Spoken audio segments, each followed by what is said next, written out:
வந்து பரிசுத்த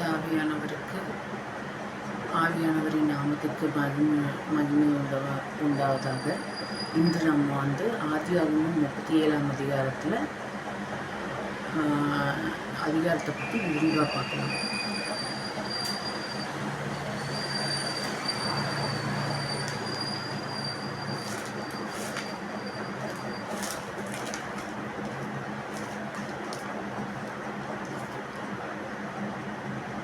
நேற்று வந்து ஆதியாகமம் 36ஆம் அதிகாரத்தை வந்து நம்ம சேனலில் போட்டிருக்கோம் ஃப்ரெண்ட்ஸ்.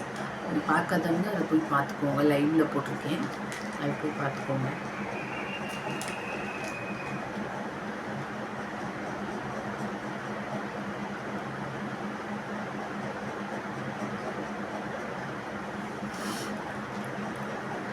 முப்பத்தி 37ஆவது அதிகாரம். யாக்கோபு தன் தகப்பன் தங்கியிருந்த கானான் தேசத்திலே குடியிருந்தான்.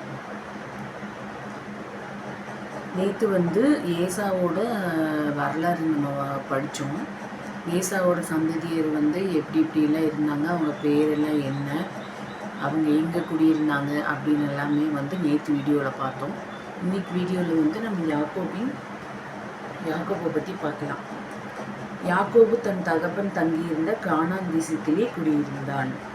யாக்கோபுடைய சந்ததியின் வரலாறு வந்து நம்ம இப்போ பார்க்கலாம்.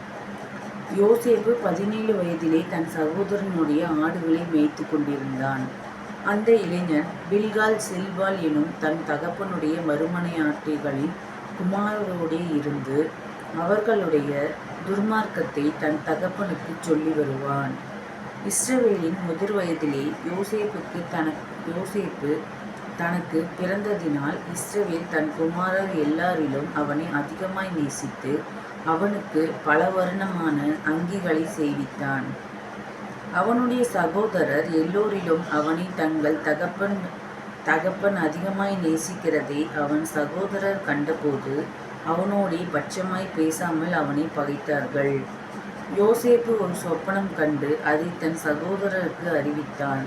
அது நிமித்தம் அவனை இன்னும் அதிகமாய் பகைத்தார்கள். அவன் அவர்களை நோக்கி, நான் கண்ட சொப்பனத்தை கேளுங்கள். நாம் வயலில் அறுத்த அரிகளை கட்டி கொண்டிருந்தோம். அப்பொழுது என்னுடைய அரிக்கட்டு நிமிர்ந்திருந்தது. உங்கள் அரிக்கட்டுகள் என் அரிக்கட்டை சுற்றி வணங்கி நின்றது என்றான். அப்பொழுது அவன் சகோதரன் அவனை பார்த்து, நீ எங்கள் மேல் துரைத்தனம் பண்ணுவாயோ, நீ எங்களை ஆளப்போகிறாயோ என்று சொல்லி அவன் சொப்பனங்களின் நிமித்தமும் அவன் வார்த்தைகளின் நிமித்தமும் இன்னும் அதிகமாய் பகைத்தார்கள். அவன் வேறொரு சொப்பனம் கண்டு தன் சகோதரரை நோக்கி, நான் இன்னும் ஒரு சொப்பனத்தை கண்டேன். சூரியனும் சந்திரனும் 11 நட்சத்திரங்களும் என்னை வணங்கினது என்றான். இதை அவன் தகப்பனுக்கும் தன் சகோதரருக்கும் சொன்னபோது அவன் தகப்பன் அவனை பார்த்து, நீ கண்ட இந்த சொப்பனம் என்ன? நானும் உன் தாயாரும் உன் சகோதரரும் தரை மட்டும் குனிந்து உன்னை வணங்க வருவோமோ என்று அவனை கடிந்து கொண்டான். அவன் சகோதரர் அவர் மேல் பொறாமை கொண்டார்கள். அவன் தகப்பனோ அவன் சொன்னதை மனதிலேயே வைத்து கொண்டான். பின்பு அவன் சகோதரர் சீகேமிலே தங்கள் தகப்பனுடைய ஆடுகளை மேய்க்க போனார்கள். அப்பொழுது இஸ்ரவேல் யோசேப்பை நோக்கி, உன் சகோதரர் சீகேமிலே ஆடுகளை மேய்க்கிறார்கள் அல்லவா, உன்னை அவர்களிடத்தில் அனுப்பப் போகிறேன், வா என்றான். அவன், இதோ போகிறேன் என்றான். அப்பொழுது அவன், நீ போய் உன் சகோதரருடைய சேமம் எப்படி என்றும் ஆடுகள் எப்படி இருக்கிறது என்றும் பார்த்து எனக்கு மறுசெய்தி கொண்டு வா என்று அவனுக்கு சொல்லி எபிரோன் பள்ளத்தாக்கிலே இருந்து அவனை அனுப்பினான். அந்தபடியே அவன் சீகேமுக்கு போனான். அப்பொழுது ஒரு மனிதன் அவன் வெளியிலே வழி தப்பி திரிகிறதை கண்டு, என்ன தேடுகிறாய் என்று அவனை கேட்டார். அதற்கு அவன், என் சகோதரரை தேடுகிறேன், அவர்கள் எங்கே ஆடு மேய்க்கிறார்கள் என்று சொல்லும் என்றான்.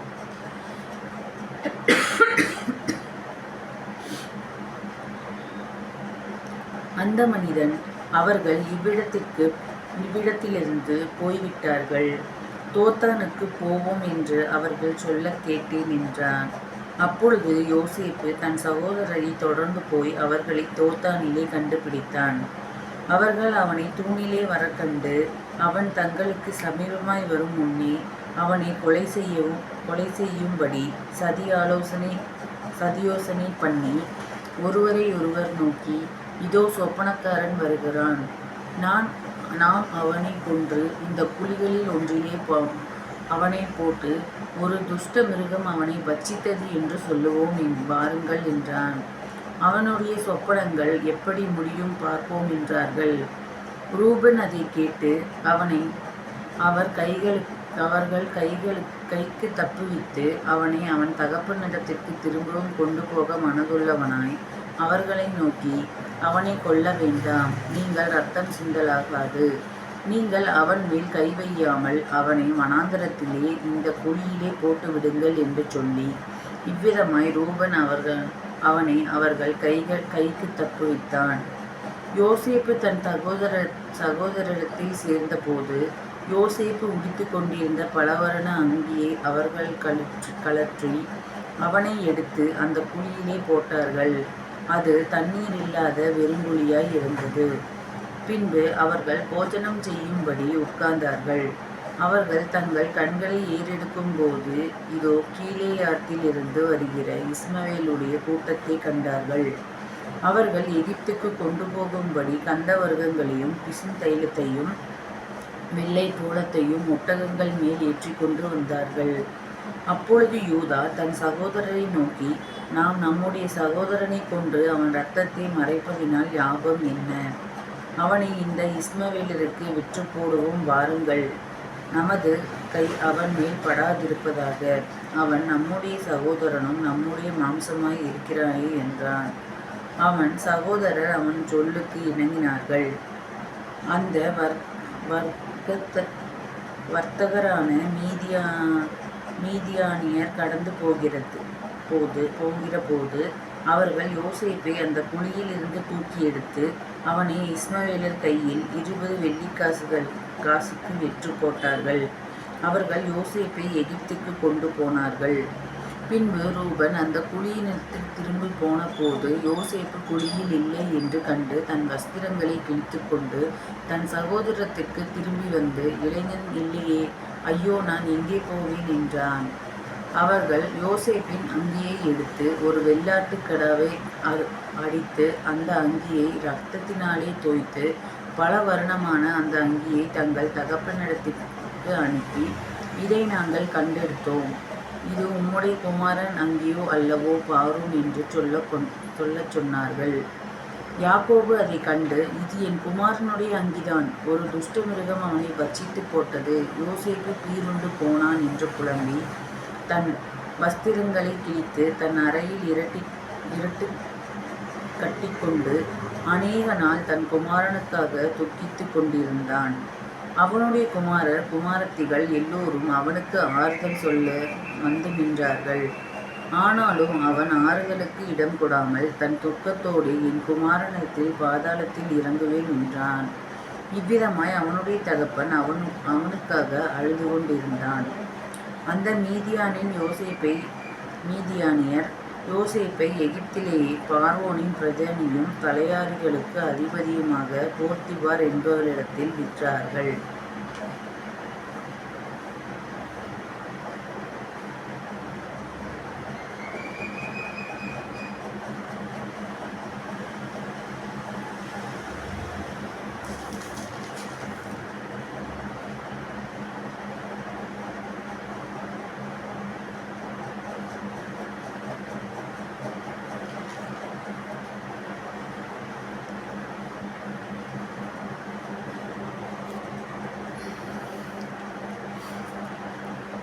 இப்போ ஆதியாகமம் 37ஆவது அதிகாரத்தில் நம்ம என்ன பார்க்குறோன்னா, யோசேப்பு ஒரு கனவு காண்றாங்க. அந்த கனவில் தன்னோட சகோதரர்கள், அப்புறம் அவங்க அப்பா, அதுக்கப்புறம் எல்லாருமே அவரை பணிஞ்சு கொள்கிற மாதிரி கனவு காண்றாரு. அதே மாதிரி அவர் வயல்வெளியில் வேலை செய்யும்போது அவருடைய வயலில் இருக்கிற அரிக்கட்டுகள் எல்லாம் நிமிர்ந்திருந்தது. உங்கள் அரிக்கட்டுகள் எல்லாம் என்னோட அரிக்கட்டுகளுக்கு சுற்றி வணங்கி நின்றது அப்படின்னும் கனவு காண்றதை சொல்கிறாரு. அதுக்கப்புறம் வந்து இன்னொரு கனவு காண்றாரு.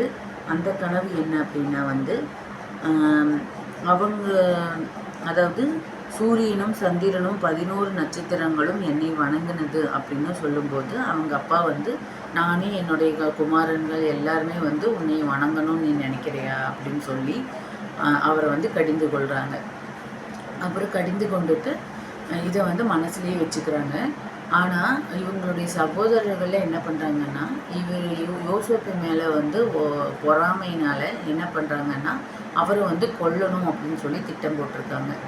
அப்போது அதில் வந்து ரூபன் அப்படிங்கிறவர் மட்டும் எப்படியாவது அவரை வந்து காப்பாற்றணும் அப்படின்னு சொல்லிட்டு அவரை வந்து கொல்ல வேண்டாம், நம்ம வந்து அவரை வந்து கொல்ல வேண்டாம் அப்படின்னு சொல்லி சொல்கிறாரு.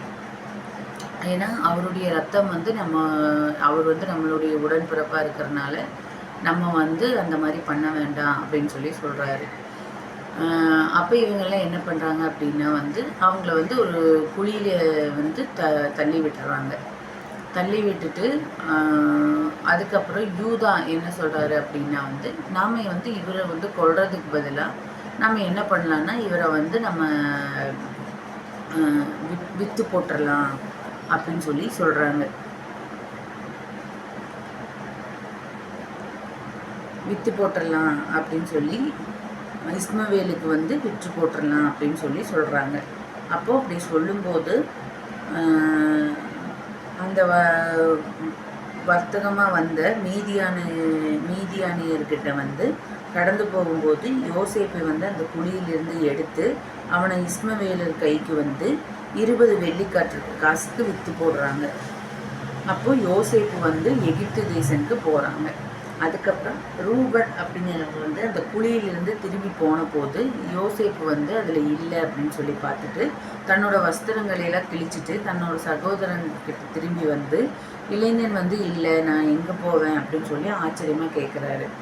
அப்போது யோசேப்போட அங்கேயே எடுத்து ஒரு வெள்ளாட்டு கிடாவை அடித்து அதோட ரத்தத்தை பூசி அந்த ட்ரெஸ்ஸை வந்து என்ன பண்ணுறாங்க அப்படின்னா யாக்கோப்பு கிட்ட வந்து கொண்டு போய் கொடுக்குறாங்க. அப்போது யாக்கோபு வந்து இந்த ட்ரெஸ்ஸு வந்து யாக்கோபு கிட்ட கொண்டு போய் கொடுக்கும்போது யாக்கோபு கிட்ட கொடுத்துட்டு இது வந்து உங்களுடைய குமாரனோட ட்ரெஸ்ஸா அப்படின்னு சொல்லி பாருங்கன்னு சொன்னப்போ ஆமாம் இது என்னோடய குமாரனுடைய ட்ரெஸ் தான் அப்படின்னு சொல்லி அவரும் வந்து யோசேப்போட ட்ரெஸ் தான் அப்படின்னு நினச்சி ரொம்ப வருத்தப்படுறாரு. இவங்க எல்லாருமே வந்து அந்த வருத்தத்தை போக்குறதுக்காக வந்து பேசுகிறாங்க. ஆனாலும் அவர் வந்து துக்கத்திலேயே தான் இருக்கிறாரு. அவருடைய குமாரன் வந்து குமாரத்திகள் எல்லாருமே ஆறுதல் சொல்ல வந்து நின்னாலும் அவர் வந்து ஆறுதலுக்கு இடம் கொடுக்காம துக்கத்தோடையே தான் இருக்காரு. நானும் என்னோட பையனோட பாதாளத்துக்கு போகணும் அப்படின்னு சொல்லி அழுதுகிட்டே இருக்கிறாரு. அப்போது அந்த மீதியானியர் வந்து என்ன பண்ணுறாங்கன்னா யோசேப்பை வந்து எகிப்திலே பார்வோனின் பிரதானியின் தலையாரிகளுக்கும் அதிபதியான போர்த்திபார்கிட்ட வந்து அவனை வந்து வித்துடுறாங்க. இதுதான் வந்து நம்ம ஆதியாகமம் 37ஆம் அதிகாரத்தில் பார்க்குறோம். இப்போது இதை வந்து நம்ம இன்றைய உலகத்தில் நம்ம ஒப்பிட்டு பார்க்கும்போது சகோதரிகிட்ட வந்து நிறைய போட்டியும் பொறாமையும் நம்மக்கிட்ட காணப்படுது அப்படின்னு சொல்லி நம்ம பார்க்குறோம்.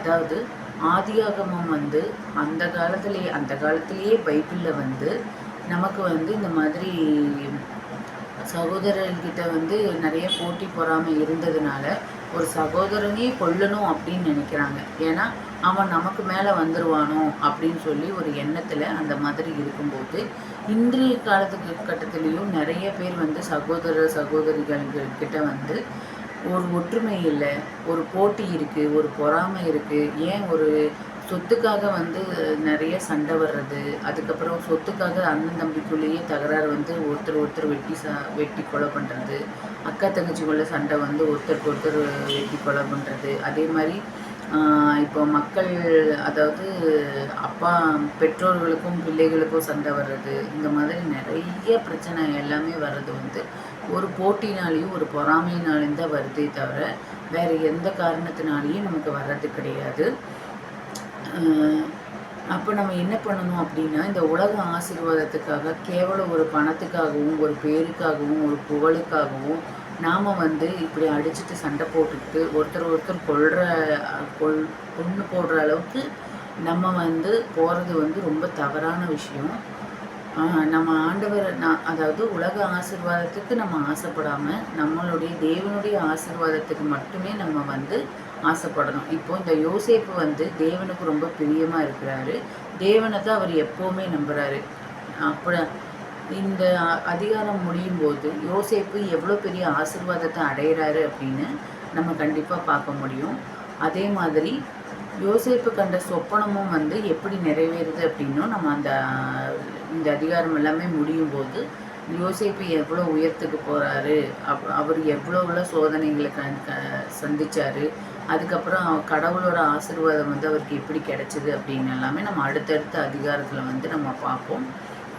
இப்போ வந்து நம்ம என்ன பார்க்கணும் அப்படின்னா, இவ்வளோ சகோதரர்களுக்கு இடையில வந்து ஏற்பட்ட பொறாமையின் காரணமாகவும் போட்டியின் காரணமாகவும் அதுக்கப்புறம் வந்து தன்னை விட அவன் பெரிய ஆளாக ஆயிடுவானோ அப்படிங்கிறதுக்காகவும் அப்புறம் தன்னுடைய அப்பாவுக்கு அவன் தான் ரொம்ப பிரியமான பையனாக இருக்கிறான் அப்படிங்கிறதுக்காகவும் அவனை கொல்ற லெவலுக்கு போய் கடைசியில் வந்து ரூபன்கிறவர் வந்து அவங்க சகோதரர்களையே ரூபன்கிறவங்க வந்து கொல்ல வேண்டாம், அவனை காப்பாற்றணும் அப்படின்னு நினைக்கும்போது அவர் வந்து குழியில் இறக்கி திரும்ப காப்பாற்றலாம் அப்படின்னு போகிறதுக்குள்ளே அவங்க சகோதரர்களில் பேசி அவரை வந்து விற்று போட்டுறாங்க. இது கூட நல்லதுக்கு தான். ஏன்னா கொன்று அவங்கள வந்து கொலை பண்ணியிருந்தாங்க அப்படின்னா அவங்க மேலே ரத்தப்பழி சுமந்துருக்கும். அதுக்கப்புறம் வந்து என்ன ஆயிருக்கும் அப்படின்னா ஒரு நல்ல உயிர் வந்து தேவையில்லாமல் வந்து போயிருக்கும்.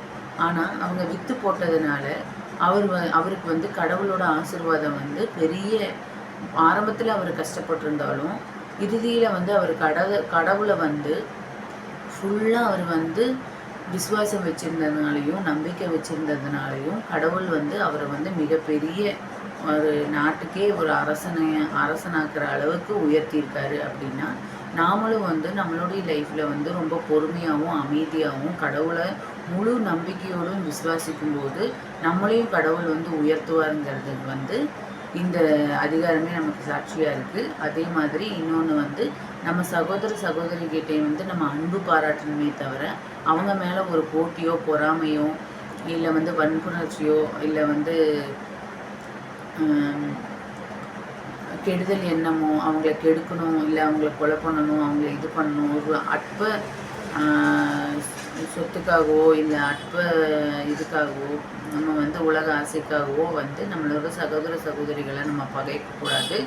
ஏன்னா அவங்க வந்து நம்மளுடைய ரத்தமாக இருக்கிறதுனால நம்ம வந்து அவங்கள வந்து நம்ம அன்பு பாராட்டி நேசிக்கணுமே தவிர அவங்கள வந்து நம்ம ஒரு சாதாரண இதுக்காக அவங்கள வந்து நம்ம போட்டி போட்டோ பொறாமப்பட்டோ அவங்கள வந்து அழிக்கணும் அப்படின்னு சொல்லி நினைக்கக்கூடாது. அப்படிங்கிறது வந்து தான் நம்ம இந்த அதிகாரத்தில் வந்து முக்கியமாக பார்க்குறோம். இந்த ஆதியாகமம் 37ஆம் அதிகாரம் வந்து நமக்கு அதை தான் சொல்லுது. ஸோ நீங்களும் எல்லோரும் வந்து நம்மளும் எல்லோரும் வந்து யோசிப்பு போல் வாழணும் அப்படிங்கிறத வந்து நம்ம வந்து ஆண்டவர்கிட்ட அதாவது இந்த அதிகாரத்துலேருந்து நம்ம கற்றுக்கலாம். இந்த அதிகாரத்துலேருந்து நம்ம கற்றுக்கலாம். இப்போ வந்து நம்ம எல்லாருக்காகவும் நம்ம வந்து ஜெபம் செய்து இந்த வீடியோவை முடிக்கலாம். எல்லாரும் என் கூட சேர்ந்து ஜெபம் பண்ணுங்கள். அன்பின் பரலோக பிதாவே, இன்று இந்த நாளை காண செய்ததற்காக உமக்கு நன்றி ஆண்டவரே. இன்று ஆதியாகமம் 37ஆம் அதிகாரத்தை எங்களுக்கு தியானிக்கும்படி அருள் செய்ததற்கு உமக்கு நன்றி ஆண்டவரே. தயவு செய்ததற்காக உமக்கு நன்றி ஆண்டவரே. இந்த ஆதியாகமம் 37ஆம் அதிகாரத்தில்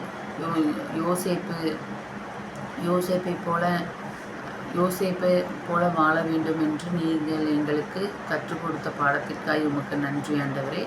இந்த அதிகாரத்தில் வரும் சகோதரர்களுக்கிடையே ஏற்பட்ட போட்டியினாலும் பொறாமையினாலும் அவனை அழிக்க முயன்று அவனை குழியில் தள்ளி கொள்ள செய்தார்கள் ஆண்டவரே. ஆனால் அதற்கு பதிலாக அவனை வந்து எகிப்து தேசத்தினரிடத்தில் விற்று போட்டார்கள் என்று நாங்கள் கண்டோம் ஆண்டவரே.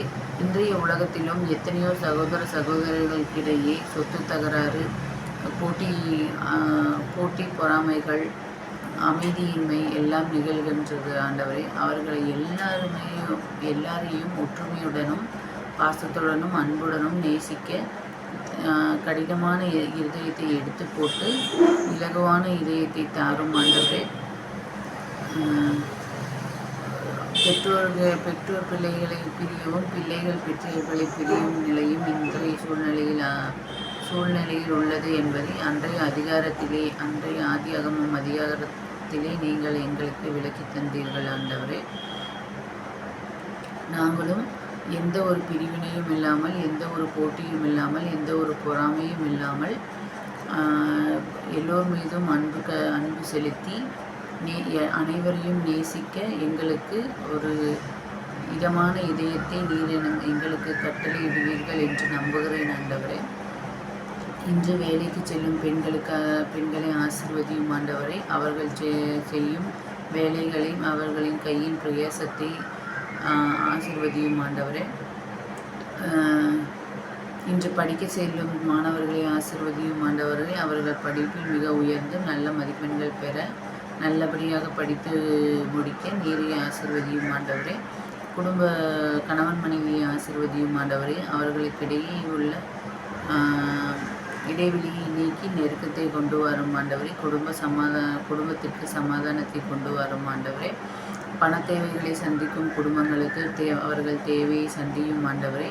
நோய் நொடியால் கஷ்டப்படும் குடும்பத்திற்கு உமது தழும்புகளால் அவர்களை குணமாக்கும் ஆண்டவரே. உலகத்தில் நிறைய வன்முறைகள், நிறைய பாலியல் குற்றங்கள், நிறைய சிறு பிள்ளை இப்போ முந்தா நாள் கூட கேரளாவில் ஏற்பட்ட அந்த சிறு பிள்ளை 1.5 வயது குழந்தையை கொன்ற அவர்களுக்கு தக்கபடி நீதி செய்யும் ஆண்டவரே. அந்த குழந்தையின் ஆத்மா சாந்தி அடைய நீரே வழிநடத்தும் ஆண்டவரே. இதுபோல் இனிமேல் இந்த சமூகத்தில் நடக்காது பாரு. நீரே அவர்களை பாதுகாத்து வழிநடத்தும் ஆண்டவரே. இயேசு கிறிஸ்துவின் மூலம் ஜெபிக்கிறேன் ஜீவனுள்ள நல்ல பிதாவே. ஆமென்.